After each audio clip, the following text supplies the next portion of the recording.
सभी साथियों को नमस्कार। मैं आपका दोस्त सुनील कालवा एक बार फिर से आप सभी का हार्दिक अभिनंदन करता हूं। साथियों, आरपीएससी असिस्टेंट प्रोफेसर के लिए हमने एक सीरीज़ शुरू कर रखी है, जिसमें पिछली क्लासेज में हमने राजस्थान का अर्थव्यवस्था, जिसमें आर्थिक समीक्षा व बजट को पढ़ा। आज हमारी क्लास है राजस्थान का भूगोल, जिसमें मैं इम्पोर्टेंट PYQ यानी first grade, second grade, college lecture और RAS, इन 4 भर्ती परीक्षाओं में आए हुए महत्वपूर्ण प्रश्नों को मैं आपके सामने लेकर आऊँगा, जो आगामी होने वाली आपकी सभी भर्ती परीक्षाओं के लिए उपयोगी होंगे। खास तौर से ये प्रोफेसर के लिए है, लेकिन और भी अगर भर्तियां हैं उनकी अगर आप तैयारी कर रहे हो तो उनके लिए भी उपयोगी है। तो प्लीज़ आप मेरी क्लास पूरी अवश्य देखिएगा। उसके बाद मुझे कमेंट करके बताइएगा कि सर आपकी क्लास में ये कमियां नज़र आती है।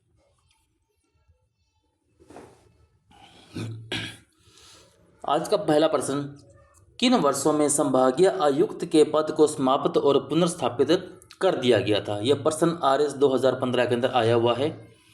तो सही उत्तर हो जाएगा आपका ऑप्शन 2, 1962 में समाप्त किया गया और 1987 में पुनर्स्थापित किया गया था।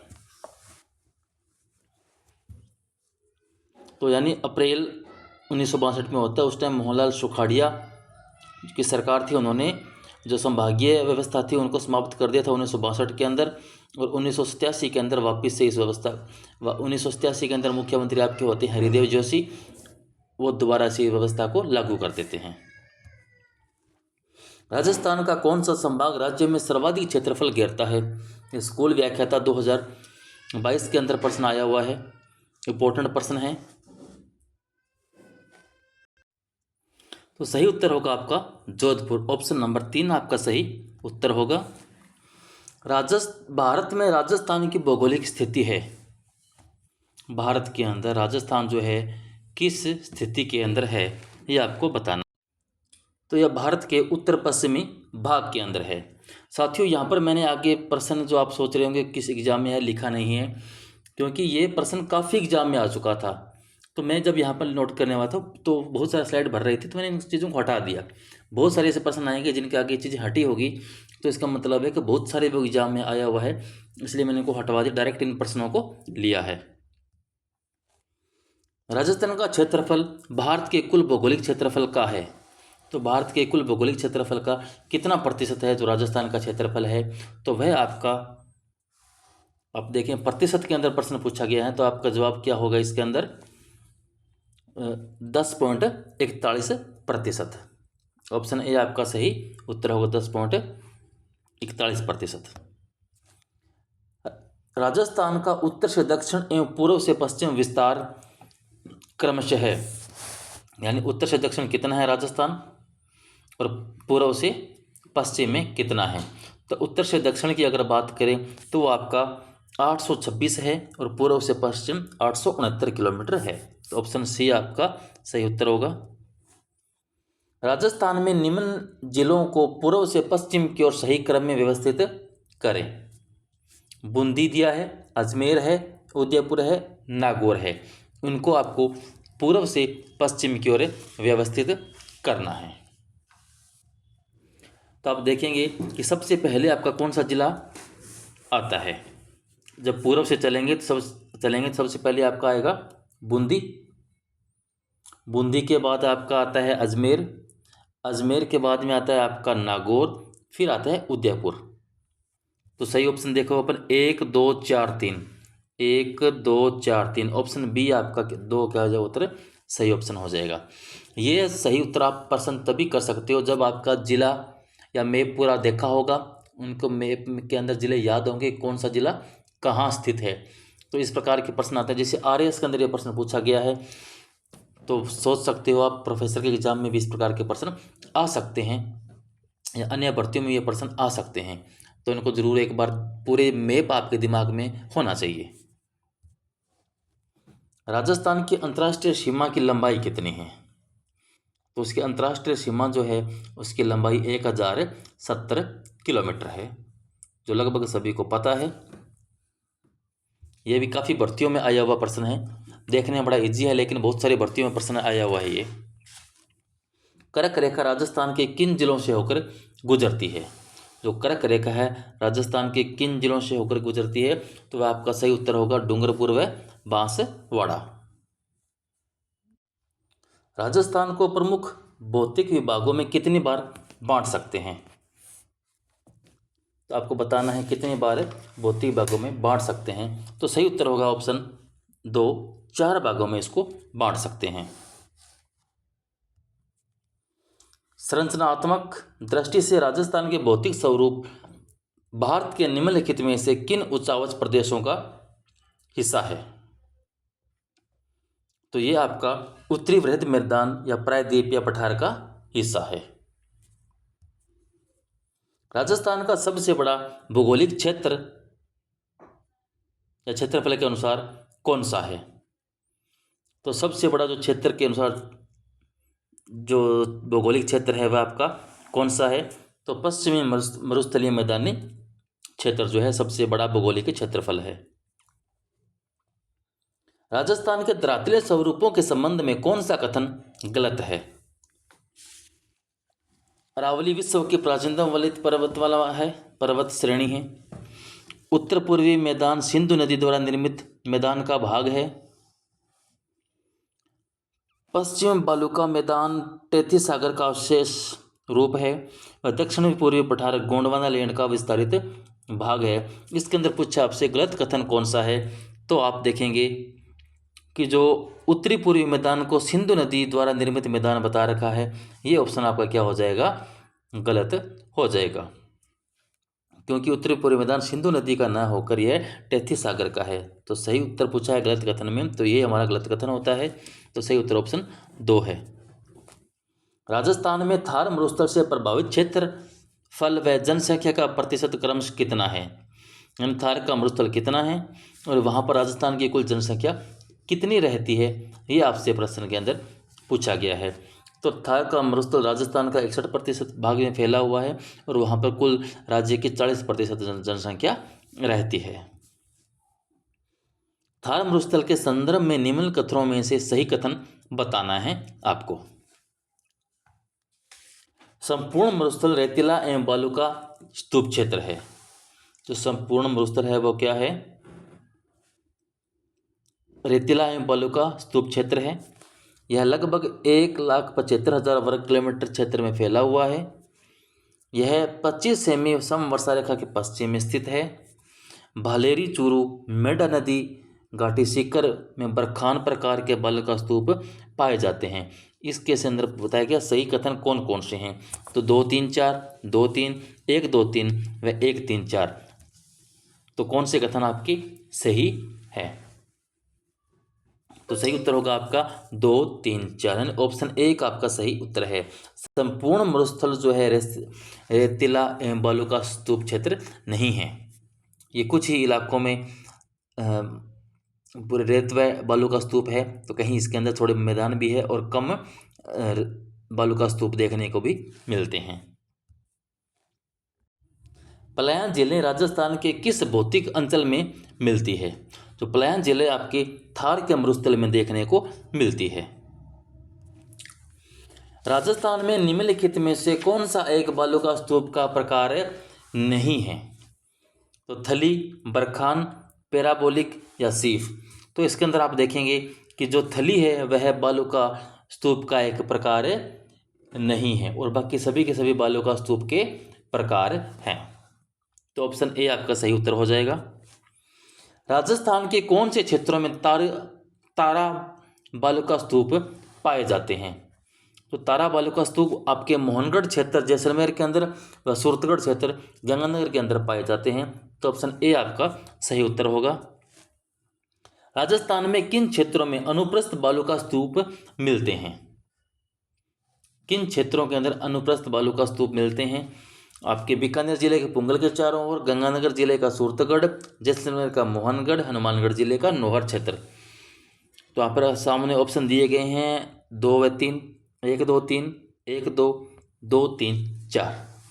तो सही उत्तर आपको ढूंढना है, तो सही उत्तर हो जाएगा ऑप्शन नंबर 3, 1 व 2, 1 व 2, यानी बीकानेर जिले के पुंगल के चारों ओर और गंगानगर जिले में हनुमानगढ़ के क्षेत्र है, वहाँ पर आपको क्या देखने को मिलता है, अनुप्रस्थ बालू का स्तूप देखने को मिलते हैं। थार के मरुस्थल में पाए जाने वाले अर्धचंद्राकार रेत के टीलों को क्या कहा जाता है? तो रेत के टीले हैं उनको हम बरखान कहते हैं। बरखान बालू का स्तूप प्रधानतः राजस्थान के कौन से क्षेत्रों में पाए जाते हैं? जो बरखान है वो कौन से क्षेत्र में यहाँ पर पाए जाते हैं? तो 50 सेमी से 35 सेमी समवर्षा रेखा के मध्य क्षेत्रों में पाए जाते हैं। ऑप्शन 2 आपका सही उत्तर है। लाठी सीरीज क्या है? जो लाठी सीरीज है वह क्या है?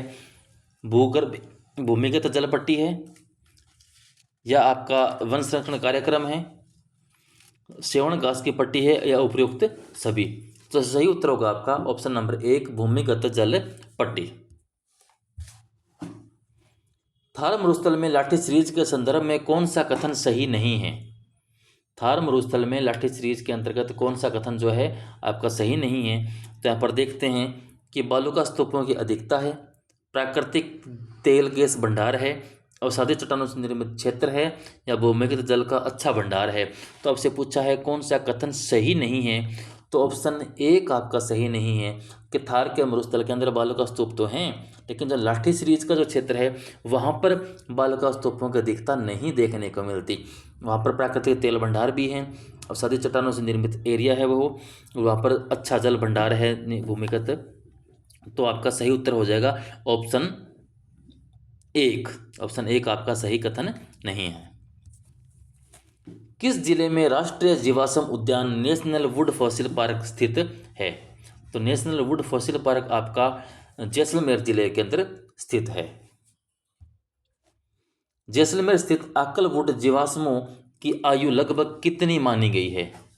आकलवुड जीवाश्मों की आयु जो है लगभग कितनी मानी गई है? तो 18 करोड़ वर्ष इनकी आयु मानी गई है।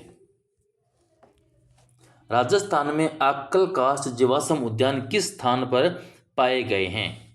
आक्कल कास्ट जो है किस स्थान पर स्थित है? तो यह आक्कल के अंदर ही स्थित है, और आक्कल आपका जैसलमेर में है। निम्न में थार मरुस्थल के भाग हैं। निम्न में थार मरुस्थल के कौन कौन से भाग हैं?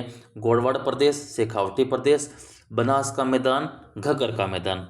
आपके सामने ऑप्शन 1 व 2, 2 3, 1 2 4 व 1 3 4। तो सही उत्तर हो जाएगा आपका ऑप्शन नंबर 3, जिसके अंदर आपको दिया रखा है 1 2 व 4, यानी गोडवाड़ प्रदेश आपका राजस्थान मरुस्थल थार का मरुस्थल का भाग है। इसके बाद आपका शेखावटी प्रदेश तो मरुस्थल का भाग है, और घग्गर का मैदान ये भी क्या है? मरुस्थल का भाग है। लूणी बेसिन राजस्थान के किस विस्तृत भू आकृति क्षेत्र का एक भाग है? जो लूणी बेसिन है वो किस विस्तृत भू आकृति का क्षेत्र का भाग है? तो वह आपका पश्चिमी मरुस्थल का एक भाग है। गोडवाड़ प्रदेश को यह भी कहा जाता है, तो गोडवाड़ जो प्रदेश है उसको किस नाम से जाना जाता है? तो उसको लूणी जोवाई बेसिन के नाम से भी जानते हैं। निम्नलिखित में से कौन सा भौतिक लक्षण राजस्थान बांगर अर्धशोषक में सम्मिलित नहीं है? तो यह आपका जो 56 का मैदान है वह अर्धशोषक राजस्थान बांगर या अर्धशोषक में सम्मिलित नहीं है। घग्गर का मैदान स्थित है। जो घग्गर का मैदान है वह आपका हनुमानगढ़ व गंगानगर में स्थित है। किस भू आकृतिक प्रदेश में नरसिंहपुर पहाड़ और हिंगलाज का मकबरा स्थित है?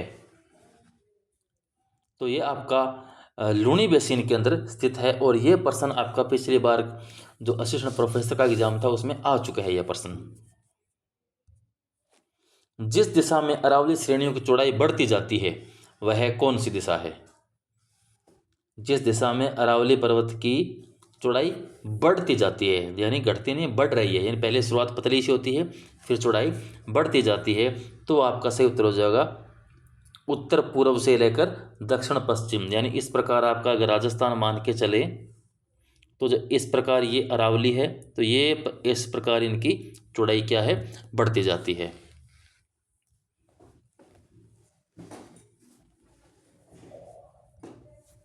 राजस्थान का प्रमुख जल विभाजक है। राजस्थान का प्रमुख जल विभाजक किसे माना जाता है? अरावली की पहाड़ियों को प्रमुख जल विभाजक माना जाता है। आपका कथन है, अरावली की पूर्वी ढालों पर पश्चिमी ढालों की अपेक्षा वनस्पति अधिक तथा ऊंचाई तक विद्यमान है। अरावली के पूर्वी ढाल अधिक मानसूनी वर्षा प्राप्त करते हैं तथा पश्चिम ढालों की अपेक्षा तीक्ष्ण ढालयुक्त व उच्चतर है। तो इसके अंदर आपको बताना है कि ए तथा आर दोनों कथन सही है, किंतु आर ए की आंशिक व्याख्या करता है। ऑप्शन 2 कह रखा है ए तथा आर दोनों सही है, आर ए की पूर्ण व्याख्या करता है। ए गलत है किंतु आर सही है, ए सही है किंतु आर गलत है। तो आपका सही उत्तर हो जाएगा ऑप्शन नंबर 2। ए और आर दोनों सही भी हैं और ए आर जो है ए की पूर्ण व्याख्या भी करता है। तो सही उत्तर हो जाएगा ऑप्शन नंबर 2। निम्नलिखित कथनों पर विचार कीजिए। अरावली मरुस्थल के पूर्वी विस्तार को रोकता है। अरावली क्षेत्र खनिजों से समृद्ध है। राजस्थान में वर्षा का वितरण प्रारूप अरावली से प्रभावित नहीं है। राजस्थान की अनेक नदियों का उद्गम स्थल अरावली है। तो नीचे दिए गए कोड की सहायता से सही उत्तर का चुनाव कीजिए। तो इनमें से आपको सही उत्तर ढूंढना है। तो सही उत्तर आपका ऑप्शन नंबर क्या हो जाएगा? 2 हो जाएगा। 1, 2 व 4 इसके अंदर सही है, यानी एक ये बात भी सही है, दूसरी भी सही है और चौथी भी सही है। और ये कह रहा है राजस्थान में वर्षा का वितरण प्रारूप अरावली से प्रभावित नहीं है। नहीं, ये गलत हो जाएगा। पूरी तरह अरावली है जो वर्षा को प्रभावित करती है। तो इनका ये रो कथन सही नहीं है और बाकी सारे के सारे तीनों कथन सही है। तो उत्तर हो जाएगा आपका ऑप्शन नंबर 2।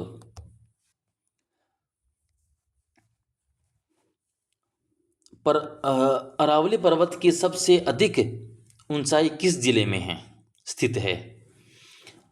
अरावली पर्वत की सबसे अधिक ऊंचाई जो है किस जिले में स्थित है? तो आप देखते हैं कि यह आपकी सिरोही में सबसे अधिक ऊंचाई है। यहाँ पर मैंने कुछ व्याख्या ली है, यहाँ पर देखें तो अरावली की सर्वाधिक ऊंचाई सिरोही जिले में है। अरावली की न्यूनतम ऊंचाई जयपुर में है। अरावली का सर्वाधिक विस्तार आपका उदयपुर के अंदर है और अरावली का न्यूनतम विस्तार अजमेर के अंदर है। तो यहाँ चारों से भी प्रश्न बनने की पूरी संभावना रहती है, तो आप इनको जरूर देखिएगा। भानगढ़, बिलाली व सिरावास श्रेणियाँ स्थित है। ये श्रेणियाँ कहाँ स्थित है आप देखेंगे तो ये उत्तरी अरावली के अंदर स्थित है। राजस्थान में मालपुरा करौली का मैदान किस नदी बेसिन का भाग है? मालपुरा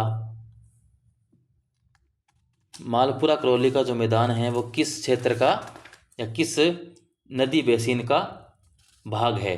तो आपका बनास बेसिन का भाग है। बनास मैदान के संदर्भ में निम्न कथनों पर विचार कीजिए एवं दिए गए कूटों के आधार पर सही उत्तर का चयन कीजिए। यह मैदान कृषि के लिए अनुपयुक्त है। इसकी औसत समुद्र तल से ऊंचाई 150 से 300 मीटर है। जलोढ़ मृदा का जमाव पाया जाता है। इसका ढाल पश्चिम की ओर है। तो आपका 1, 2, 3, 2, 3, केवल 3 या 2, 3, 4 इन चारों में से कूट चयन करना है। तो सही उत्तर हो जाएगा आपका ऑप्शन नंबर 2। 2 व 3 आपके क्या है? सही उत्तर है। 2 व 3 देखें तो इसकी औसत समुद्र तल से ऊंचाई 150 से 300 मीटर है और जलोढ़ मृदा का जमाव पाया जाता है। ये बातें सही है इसकी बिल्कुल। दक्षिणी पूर्वी पठार के 2 भाग हैं। दक्षिणी पूर्वी पठार के 2 भाग हैं। तो कौन कौन से 2 भाग हैं?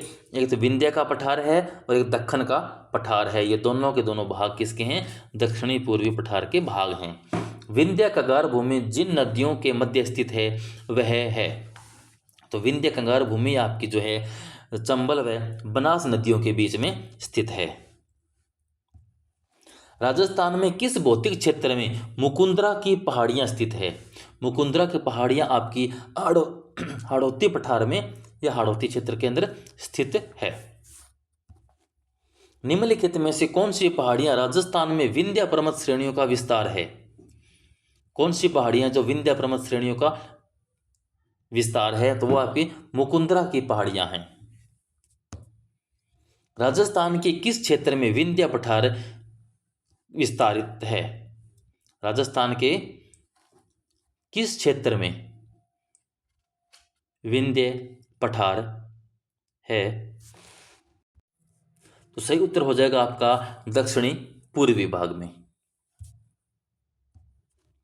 डग गंगधर उच्च भूमियां अवस्थित है। डग गंगधर उच्च भूमियां जो है कहाँ अवस्थित है? तो आपकी हड़ौती प्रदेश के अंदर स्थित है, हड़ौती पठारी प्रदेश के अंदर। घोड़े की नाल की आकृति वाली रामगढ़ पहाड़ी राजस्थान में कहाँ पर स्थित है? तो ये आपकी शाहाबाद उच्च भूमि के अंदर स्थित है। और जो शाहाबाद है वह बारां जिले में स्थित है। शाहाबाद बारां भी कह सकते हो आप, कि एक बार शाहाबाद नाम ना आकर बारां आ जाता है, तो बारां के अंदर रामगढ़ की पहाड़ियां हैं। हाड़ौती के पठार में राजस्थान का कौन सा क्षेत्र सम्मिलित किया जाता है? हाड़ौती के पठार में राजस्थान का कौन सा क्षेत्रफल है? तो वो होगा आपका दक्षिणी पूर्वी क्षेत्रफल। छप्पन का मैदान राजस्थान के किस भाग में स्थित है? जो छप्पन का मैदान है तो राजस्थान के किस भाग में है? तो वह आपका दक्षिणी भाग में स्थित है। राजस्थान में छप्पन का मैदान किस नदी के बेसिन में स्थित है? राजस्थान के अंदर जो छप्पन का मैदान है वह किस नदी बेसिन के अंदर है? तो छप्पन का मैदान आपका माही नदी के बेसिन में स्थित है। निम्न में से कौन सा वागड़ के नाम से भी जाना जाता है?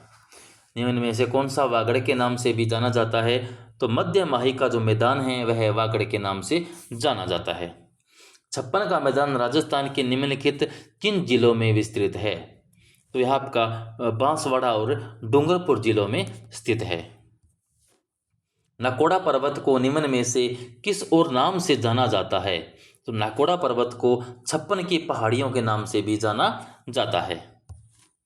छप्पन की पहाड़ियां अवस्थित है, जो छप्पन की पहाड़ियां हैं वह कहाँ पर अवस्थित है? तो छप्पन की पहाड़ियां बाड़मेर में हैं, जो वर्तमान में बालोतरा में स्थित है। अगर प्रश्न में आपको देखने को मिले बालोतरा तो बालोतरा सही होगा। अगर वहाँ पर बालोतरा की बजाय बाड़मेर है तो बाड़मेर सही होगा, क्योंकि पुराने जिलों के अनुसार बाड़मेर में था, नए जिलों के अनुसार यह बालोतरा के अंदर आ गया है छप्पन की पहाड़ियां। राजस्थान में वृहत सीमांत भ्रंश फैला है के सहारे? राजस्थान में जो बृहत सीमांत भ्रंश जो है वह किसके सहारे फैला हुआ है? तो वह आपका बूंदी सवाई माधोपुर की पहाड़ियों हैं, उनके सहारे फैला हुआ है। वृहत या महान सीमा भ्रंश जो है राजस्थान के किस भाग में स्थित है? वह आपको बताना है किस भाग में है। तो यह आपका हो जाएगा दक्षिणी व पूर्वी भाग में। राजस्थान के किस प्रदेश में उत्खात भूमि स्थलाकृति पाई जाती है? उत्खात भूमि स्थलाकृति जो है किस क्षेत्र में या किस प्रदेश में पाई जाती है? तो यह आपकी चंबल बेसिन में पाई जाती है। उत्खात स्थलाकृति पाई जाती है। उत्खात स्थलाकृति कहाँ पाई जाती है? तो पहले नदी का नाम दिया था, लेकिन यहाँ पर इस बार क्या नाम दिया है? क्षेत्र का नाम दिया है। तो कहाँ पर पाई जाती है? आपकी धौलपुर व सवाई माधोपुर जिलों के अंदर पाई जाती है। जुरासिक युग की चट्टानें राजस्थान के किन जिलों में पाई जाती है? जुरासिक युग की जो चट्टानें हैं वह राजस्थान के किन जिलों में पाई जाती है? तो जैसलमेर व बाड़मेर में पाई जाती है। राजस्थान में सर्वाधिक भूकंप संभावित क्षेत्र कौन सा है? तो सर्वाधिक भूकंप संभावित क्षेत्र आपका अलवर, भरतपुर व झुंझुनू का जो एरिया है वह भूकंप संभावित क्षेत्र में आता है। सुमेलित कीजिए, एक तरफ आपके क्षेत्र है और एक तरफ पहाड़ियाँ दी गई है। तो दिया है मेवाड़ पर्वतीय प्रदेश, हाड़ौती पठार, शेखावटी पठार और घग्गर का मैदान, ये आपस में कहाँ सम्मिलित होते हैं? तो इसके अंदर देखें आपके सामने कूट, इनमें से चूज करना है आपको 1, 2, 3, 4 में से। तो सही उत्तर आपका दिया रखा है यहाँ पर ऑप्शन 2। ऑप्शन 2 के अनुसार आप देखेंगे तो मेवाड़ की जो पहाड़ियाँ हैं, मेवाड़ की पहाड़ियाँ कहाँ हैं? गिरवा, मेवाड़ पर्वतीय क्षेत्र के अंदर आपका कौन सा क्षेत्र आता है? गिरवा की पहाड़ी आती है। उसके बाद हाड़ौती पठार आता है, मुकुंदरा पहाड़ी। जो शेखावटी का पठार है वह आता है आपका अंत प्रवाहित अपवाह के अंदर, और घग्गर का मैदान है जिससे नाली के नाम से भी जानते हैं। तो इस प्रकार इसका मिलान होगा ये, और पिछले प्रोफेसर का एग्जाम 2021 में ये प्रश्न आ चुका है इस प्रकार मिलान करने का। कौन सी राजस्थान के मरुस्थल की विशेषता है? अतिशुष्क दशाएं हैं, तापमान का अतिरेक है, न्यून औसत वार्षिक वर्षा है, कम तथा छितरा व वानस्पतिक आवरण है। तो इसके अंदर बताना है मरुस्थल की विशेषता कौन कौन सी है। तो आपके सभी के सभी क्या है, मरुस्थल की विशेषताओं में शामिल है। तो सही उत्तर हो जाएगा 1, 2, 3 व 4। कथनों पर विचार कर सही उत्तर का चयन नीचे दिए गए कूट से कीजिए। लुणी बेसिन गोडवाड़ प्रदेश क्षेत्र के नाम से भी जाना जाता है। गिरवा उदयपुर बेसिन की विशिष्ट आकृति है जो मेवाड़ प्रदेश में है। घग्गर का मैदान चूरू जिले में स्थित है। तो आपको बताना है कौन से सही हैं। 1, 2 और 3, यहाँ पर एक और ऑप्शन है 1, 2 और 3, 1 और 2, 2 और 3 या 1 और 3। तो सही उत्तर हो जाएगा आपका 1 और 2। 1 और 2 आपका सही उत्तर है, क्योंकि घग्गर का मैदान चूरू के अंदर नहीं आता। ये लगभग हनुमानगढ़ व गंगानगर जिलों में फैला हुआ है घग्गर का मैदान। हाल ही में जैसलमेर के निकट वैज्ञानिकों ने दुनिया का सबसे पुराना शाकाहारी डायनासोर का जीवाश्म ढूंढा है। वह जीवाश्म लगभग कितने वर्ष पुराना है? तो यह आपका 16.7 करोड़ वर्ष पुराना माना गया है। सापेक्षिक दृष्टि से राजस्थान के निम्न भू आकृतिक प्रदेशों का भाग जो अस्पष्ट अधर प्रवाह का क्षेत्र है, कौन सा है? दक्षिणी पूर्वी। राजस्थान में अरावली क्षेत्र की विशेषताओं की पहचान क्या है? अरावली पर्वत को अडावाल पहाड़ भी कहा जाता है। अडावाल पहाड़ भी कहा जाता है। अरावली पर्वत श्रृंखला विश्व की प्राचीनतम पर्वत श्रृंखला मानी जाती है। इसकी ऊंचाई दक्षिण पश्चिम से उत्तर पूर्व की ओर बढ़ती है। गुरु शिखर अरावली श्रृंखला की सबसे ऊंची चोटी है। तो इसमें से सही कौन सा ये आपको पहचानना है। 1, 2, 3, 4, 1, 2, 4, 1, 2, 3 व 1, 3, 4। तो सही उत्तर आपका हो जाएगा 1, 2 व 4, क्योंकि यहाँ पर दे रखा है इसकी ऊंचाई दक्षिण पश्चिम से उत्तर पूर्व की ओर बढ़ती है, बढ़ने के बजाय इस क्षेत्र में घटती है ये। तो ये क्या हो जाएगा? गलत हो जाएगा। बढ़ती नहीं, यहाँ पर क्या होती है? घटती है इधर। गुरु शिखर पर्वत चोटी अरावली के किस प्रदेश का भाग है? जो गुरु शिखर है वह किस प्रदेश का भाग है? तो वह दक्षिणी प्रदेश का भाग है। ऑप्शन 4 आपका सही उत्तर होगा। सही युग्म की पहचान करें। सही युग्म की आपको क्या करनी है? पहचान करनी है। सिरोही अचलगढ़ चोटी, सिरोही में अचलगढ़ चोटी है। अजमेर में तारागढ़ चोटी है। जयपुर में खो चोटी है, और शिखर के अंदर गुरु शिखर चोटी है। इसके अंदर बताना आपको गलत युग्म कौन सा है। तो सही उत्तर कौन सा होगा आपका? शिखर, गुरु शिखर, क्योंकि गुरु शिखर शिखर में ना होकर ये कहाँ है? ये सिरोही में है। कहाँ पर है? ये सिरोही के अंदर स्थित है। गुरु शिखर की ऊंचाई कितनी है? 1200 मीटर, 1760, 1550, 1727। इसके मुख्यतः देखें तो 1727 व 1722 दोनों उत्तर सही माने जाते हैं। एक तरफ 1722 भी आता है। इसके ऊपर एक दत्तात्रेय ऋषि है, उनकी जो कहें आपकी कुटिया या उनका एक मंदिर एक बना हुआ है ऊपर, तो उसकी ऊंचाई भी 5 मीटर है।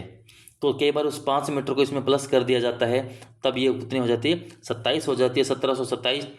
तो सही उत्तर आपका कौन सा हो जाएगा? ऑप्शन 4, 1727। ऑप्शन में अगर आपको 1722 देखने को मिले तो 1722 भी आपका क्या हो जाएगा? सही उत्तर रहेगा। अरावली की चोटियों का सही अवरोही क्रम कौन सा है? अरावली की चोटियों का सही अवरोही क्रम कौन सा है? तो आपको बताना है कि अवरोही क्रम मतलब पहले बड़ा, फिर छोटा, फिर छोटा, इस प्रकार चलता है। तो सबसे पहले आपका बड़ा में बात करें तो गुरु शिखर है, फिर शेर है, फिर जरगा है, फिर अचलगढ़ है। शेर, जरगा और अचलगढ़। यहाँ पर बीच में कोमा थी जो कट गई है मेरे यहाँ से। तो पहले गुरु शिखर, फिर शेर, फिर जरगा, फिर अचलगढ़, इस प्रकार इनका सही अवरोही क्रम है। मध्य अरावली क्षेत्र की सबसे ऊंची चोटी कौन सी है? इस प्रकार के प्रश्न बहुत सारे आएंगे जो आपको ध्यान देने हैं कि मध्य अरावली के, दक्षिणी अरावली के और उत्तरी अरावली के सर्वाधिक ऊंची चोटियां कौन कौन सी है। तो जब बात करें मध्य अरावली की सर्वाधिक ऊंची चोटी कौन सी है, तो मध्य अरावली की ऊंची चोटी है तारागढ़।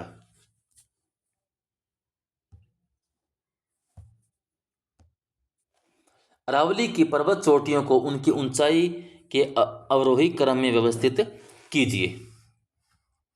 उनको फिर कुछ चोटियां दी गई है जिनको अवरोही क्रम के अंदर लगाना है। तो आपका शेर, जरगा, अचलगढ़, रघुनाथगढ़ और तारागढ़, इस प्रकार से सही उत्तर हो जाएगा। ऑप्शन नंबर 1 आपका सही उत्तर होगा। निम्नलिखित में से कौन से दक्षिणी अरावली के शिखर हैं? नागपानी, भानगढ़, लीलागढ़ और नाग पहाड़। इनमें से आपको देखना है कि कौन से आपके दक्षिणी अरावली के भाग है।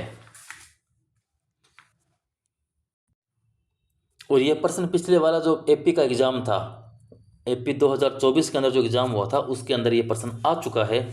तो इसका अंदर आपको सही उत्तर होगा ऑप्शन 1 और 3, यानी नागपानी और लीलागढ़ जो है आपकी दक्षिणी अरावली के भाग हैं। एक ये वाली और एक ये वाली, दोनों ही दक्षिणी अरावली के भाग हैं। नाग पहाड़ राजस्थान के जिले में स्थित है। तो नाग पहाड़ है वह राजस्थान के किस जिले में है? तो नाग पहाड़ राजस्थान के अजमेर जिले में स्थित है। सुमेलित नहीं है। इनमें से आपस में सुमेलित कौन सा नहीं है बताना है आपको। जरगा उदयपुर में है, कुंभलगढ़ राजसमंद में, कामनाथ सिरोही में, रघुनाथगढ़ सीकर के अंदर। तो देखना है कि कौन सा सुमेलित नहीं है। तो ऑप्शन आ जाएगा आपका 3, रामनाथ सीकर सिरोही जो कामनाथ सिरोही के अंदर ना होकर कामनाथ कहाँ है? ये आपका उदयपुर में है। कामनाथ या इसको कमलनाथ भी कहते हैं, तो ये कहाँ पर है? उदयपुर में है। तो ये आपका सम्मिलित नहीं है। बाकी सभी की सभी चोटियाँ उदयपुर में हैं। जरगा उदयपुर में है, कुंभलगढ़ राजसमंद में और रघुनाथगढ़ सीकर में है। मेरवाड़ा पहाड़ियाँ निम्नांकित भौतिक उप इकाइयों में से किसका उप विभाजन है? तो ये आपका मध्य अरावली श्रेणी का उप विभाजन है। सही कथनों का चयन कीजिए। कुंभलगढ़ बुराट के पठार का सर्वोच्च बिंदु है। रघुनाथगढ़ उत्तरी अरावली का सर्वोच्च शिखर है। उड़िया पठार माउंट आबू के निकट स्थित है। उड़िया पठार माउंट आबू के निकट स्थित है। इसके अंदर आपको बताना है कि कौन से सही कथन है। 1 और 3, 2 और 3, 1 और 2, 1, 2, 3, सारे के सारे। तो ऑप्शन देखते हैं। तो आपके ऑप्शन नंबर 2 आपका सही उत्तर होता है। 2 और 3, 2 और 3 आपके क्या है? सही उत्तर है। बाकी और सही नहीं है। सिरोही जिले में तीव्र ढाल युक्त उबड़ खाबड़ पहाड़ियों को स्थानीय भाषा में किस नाम से जानते हैं? तो स्थानीय भाषा में उनको बाखर के नाम से जानते हैं। विंध्य पर्वत विंध्यन क्रम की अडावाला पहाड़ियां राजस्थान के किस या कौन से क्षेत्र में पाई जाती है? तो कौन से क्षेत्र में पाई जाती है? बूंदी सवाई माधोपुर में पाई जाती है। चारों ओर से पहाड़ियों से घिरे हुए उदयपुर बेसिन को स्थानीय भाषा में किस नाम से जाना जाता है? तो स्थानीय भाषा में उसको गिरवा के नाम से जाना जाता है। निम्नलिखित कथनों पर विचार कीजिए तथा कूट का प्रयोग कर सही उत्तर चुनिए। आपके सामने कथन दिए गए हैं कि दक्षिणी अरावली प्रदेश में सिरोही, उदयपुर और राजसमंद जिले सम्मिलित हैं। आबू पर्वत समुद्र तल से लगभग 1700 मीटर ऊंचा है और आबू पर्वत की प्रमुख चोटियां शेर, अचलगढ़, ऋषिकेश व गुरु शिखर है। इसके अंदर आपको बताना है सही उत्तर कौन सा है, 1 2 3, केवल 3, केवल 1 या 1 और 3। तो सही उत्तर की जब बात करेंगे तो ऑप्शन 4 आपका सही उत्तर हो जाएगा, 1 और 3 आपका सही है। एक पहली बात भी सही है, दूसरी बात भी सही है, ऑप्शन दूसरी बात आपकी गलत साबित होती है, क्योंकि जो अबू पर्वत है वह यहाँ से 1700 मीटर नहीं है, 1300 मीटर ऊंचाई पर स्थित है। रामगढ़ की गोलाकार पहाड़ियां निम्न में से कौन से प्रदेश में अवस्थित है? ये आपका स्कूल व्याख्याता के एग्जाम में आ चुका प्रश्न है। तो रामगढ़ की जो पहाड़ियां हैं, रामगढ़ की गोलाकार पहाड़ियां किस क्षेत्र के अंदर आती है? तो हाड़ौती के पठार में ये आती है। जो हाड़ौती का पठार है वह, जैसे रामगढ़ की पहाड़ियाँ पहले बताया 12 के अंदर है, रामगढ़ 12 के अंदर है। ये घोड़े की नाल की आकृति है कि गोलाकार विशिष्ट पर्वत है ये। मुकुंदरा की पहाड़ियाँ कौन से जिलों में विस्तृत है? आपको बताना है कि जो मुकुंदरा की पहाड़ियाँ हैं वह कौन से जिलों में फैली हुई है मुकुंदरा। तो सही उत्तर हो जाएगा आपका झालावाड़ व कोटा। झालावाड़ व कोटा के अंदर मुकुंदरा की पहाड़ियाँ हैं। हर्ष पर्वत राजस्थान के किस जिले में स्थित है? तो हर्ष पर्वत आपका सीकर जिले में स्थित है। राजस्थान का सर्वोच्च पठार कौन सा है? राजस्थान का सबसे ऊंचा जो पठार है वह आपका उड़िया का पठार सबसे ऊंचा पठार है। राजस्थान के कौन से जिलों में उड़िया का पठार है? अब आप फिर ये बताइए, पठार जब ऊंचा उड़िया का है तो वह कौन से जिले के अंदर स्थित है? तो उड़िया का पठार आपका सिरोही जिले के अंदर स्थित है। कुंभलगढ़ और गोकुंदा के बीच के पठार स्थित है, के बीच पठार स्थित है, यानी कुंभलगढ़ और गोकुंदा के बीच में कौन सा पठार स्थित है? तो वहां पर बोराट का पठार है। कुंभलगढ़ और गोकुंदा के बीच में कौन सा पठार आता है भाई लोगों? बोराट का पठार। बोराट का पठार यहाँ स्थित है। अब बताना है बोराट का पठार कहाँ पर है? उदयपुर के उत्तर पश्चिम में, कुंभलगढ़ से गोकुंदा तक, पूर्वी दिल्ली से जयपुर तक, आमेर से नाहरगढ़ तक, या जोधपुर से उत्तरी अजमेर तक। तो कहाँ पर है भाई ये उदयपुर के उत्तर पश्चिम में, कुंभलगढ़ से गोकुंदा तक ये बोराट का पठार है। ऑप्शन ए का आपका सही उत्तर है। बोराट पठार की औसत ऊंचाई कितनी है? जो बोराट का पठार है उसकी औसत ऊंचाई कितनी है? तो औसत ऊंचाई इसकी कितनी आती है? 1225 मीटर इसकी औसत ऊंचाई है। और बोराट का पठार जो आपका उदयपुर जिले में स्थित है।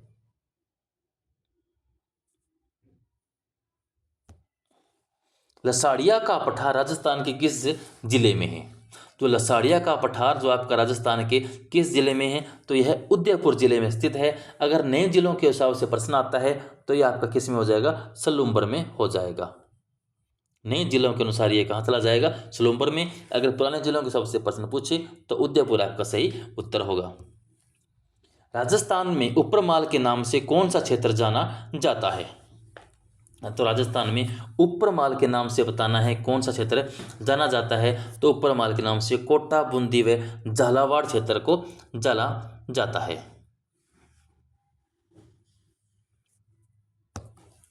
भैंसोड़गढ़ से बिजोलिया के मध्य जो स्थित पठार है क्या कहलाता है? यानी भैंसोड़गढ़ से बिजोलिया के बीच में पठार स्थित है, उसको किस नाम से जाना जाता है? तो उसको उपरमाल के नाम से जाना जाता है। त्रिकुट एवं नाकोड़ा की पहाड़ियां राजस्थान के क्रमशः कौन से जिलों में अवस्थित है? तो त्रिकुट की पहाड़ियां और नाकोड़ा की जो पहाड़ियां हैं राजस्थान के कौन से जिलों में हैं?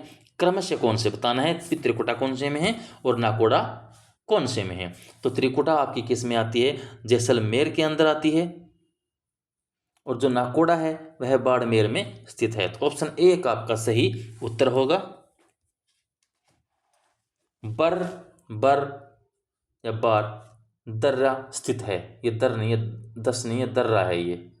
बर दर्रा या बार दर्रा जिसका नाम जाना जाता है वह कहाँ स्थित है? ये दर्रा पूछा है। बर दर्रा कहाँ स्थित है? तो यह आपका मध्य अरावली में स्थित है। कौन सा राजस्थान के पठारों का पश्चिम से पूर्व सही क्रम है? पश्चिम से पूर्व। इधर से आपको इधर जाना है। राजस्थान का मैप इसी प्रकार है, तो आपको इधर से इधर जाना है, पश्चिम से पूर्व जाना है। कौन सा पठार पूछा है, कौन पठारों का क्रम पूछा गया है कि कौन सा सही है। तो आपके सामने है जैसे अड़ोती का पठार, उपरमाल का पठार, लसाड़िया का पठार, बोराट का पठार। अड़ोती पठार, फिर लसाड़िया, फिर उपरमाल, फिर बोराट। पहले बोराट, फिर उपरमाल, फिर लसाड़िया, फिर हड़ौती। बोराट, लसाड़िया, उपरमाल एवं हाड़ौती। तो सही उत्तर कौन सा हो जाएगा? ऑप्शन 4 आपका सही हो जाएगा। सबसे पहले बोराट का पठार, फिर लसाड़िया का पठार, फिर उपरमाल का पठार, फिर हड़ौती का पठार आता है। निम्नलिखित कथनों पर विचार कीजिए तथा सही कथन का चयन नीचे दिए गए कूट में से कीजिए। आपको फिर कथन दे रखे हैं और कथनों पर आपको विचार करना है। उड़िया का पठार गुरु शिखर के नीचे स्थित है। छप्पन का मैदान बनास बेसिन का भाग है। गिरवा की पहाड़ियाँ उदयपुर बेसिन का विशिष्ट भू रूप है और मुकुंदरा की पहाड़ियाँ कोटा बारां जिलों में स्थित है। और आपको सही कथन का यहाँ पर चयन करना है। तो 1 और 3, 2, 3, 4, 3 और 4 व 1, 2, 3। तो कौन सा कथन आपका सही हो जाएगा? तो सही कथनों के अनुसार अगर आप देखेंगे तो सही कथन हो जाएंगे आपकी 1 और 3। 1 और 3 आपका सही कथन हो जाएंगे। उड़िया का पठार गुरु शिखर के नीचे है और गिरवा की पहाड़ियाँ उदयपुर बेसिन विशिष्ट भूभाग में स्थित है। और बाकी दोनों क्या है? गलत हैं। तो साथियों आज के लिए बस इतना ही। आगे की महत्वपूर्ण क्लास लेकर मैं बहुत जल्द लौटूंगा। कल आपकी क्लास आ जाएगी जिसके अंदर मैं लगभग 3 पार्ट इसमें शामिल करने वाला हूं, जिसके अंदर आपकी नदियां हो सकती है, आपकी जलवायु, मृदा और अपोहा तंत्र या झीलें। लगभग 3 या 4 टॉपिक मैं रखने वाला हूं ताकि जल्दी से आपका सिलेबस कवर हो जाए। अगर मेरी क्लासेस आपको पसंद आ रही है तो प्लीज़ मेरे चैनल को सब्सक्राइब करें, अपने दोस्तों को शेयर करें। पढ़ते रहें, मस्त रहें। धन्यवाद।